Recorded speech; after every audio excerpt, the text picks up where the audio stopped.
حکیم عامر رزاق ابھایا کی طرف سے تمام دنیا کے چاہنے والوں کو السلام علیکم۔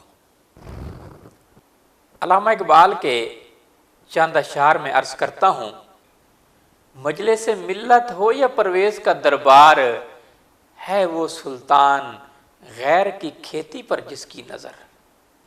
تیری رحمتوں پہ منحصر ہے میرے عمل کی ہر قبولیت، نہ مجھے سلیقہ التجا نہ مجھے شعور نماز ہے۔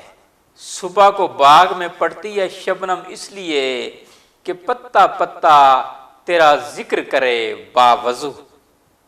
گئے دن کے تنہا تھا میں انجمن میں، یہاں میرے رازداں اور بھی ہیں۔